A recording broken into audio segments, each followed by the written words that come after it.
Amrapali Dubey Bhojpuri industry की top अभिनेत्री जो कभी टीवी सीरियल का हिस्सा हुआ करती थी। कई सालों तक टीवी इंडस्ट्री में काम भी किया और फिर भोजपुरी इंडस्ट्री में कदम रखा। लेकिन भोजपुरी इंडस्ट्री में कदम क्यों रखा और टीवी इंडस्ट्री क्यों छोड़ दिया, इसके पीछे क्या थी वजह, आइए जानते हैं।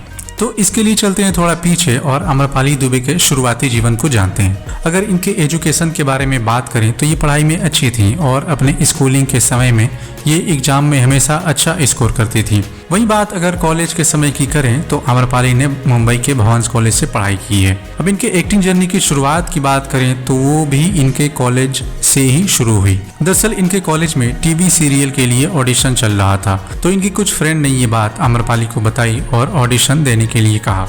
फिर क्या, आम्रपाली ने ऑडिशन दिया और सिलेक्ट भी हो गई और आम्रपाली को अभिनय क्षेत्र में पहली बार टीवी सीरियल में काम करने का मौका मिला, जिस सीरियल का नाम था सात फेरे, जो जी टीवी जैसे बड़े चैनल पर आता था, जिसमें आम्रपाली ने श्वेता नाम की लड़की का किरदार निभाया था।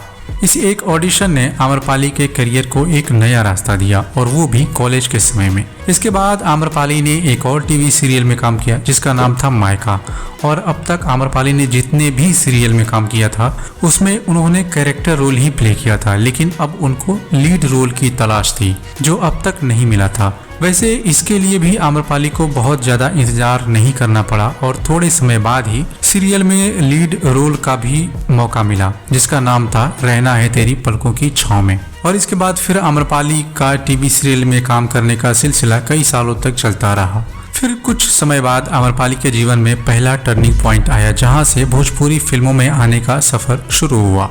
तो हुआ कुछ यूं कि आम्रपाली के एक फ्रेंड बिग बॉस शो का हिस्सा थे और ये शो टीवी का बहुत ही फेमस शो है, इसलिए ये शो हमेशा आम्रपाली देखा करती थी और उसी सीजन में दिनेश लाल यादव निरहुआ भी उस शो का हिस्सा थे।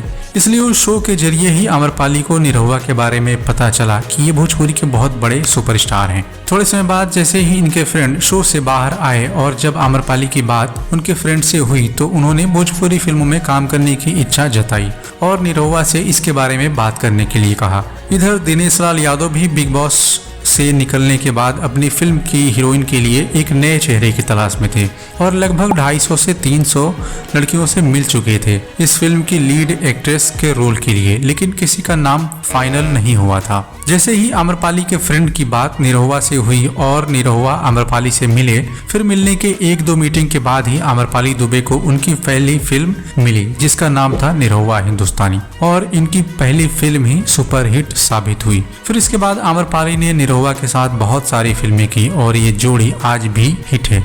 तो ये थी कहानी कि आम्रपाली टीवी इंडस्ट्री से भोजपुरी इंडस्ट्री में कैसे आई और कैसे टॉप की एक्ट्रेस भी बनी। हमारी ये जानकारी आपको कैसी लगी, आप अपनी राय कमेंट बॉक्स में साझा कर सकते हैं। हमारे साथ बने रहने के लिए धन्यवाद।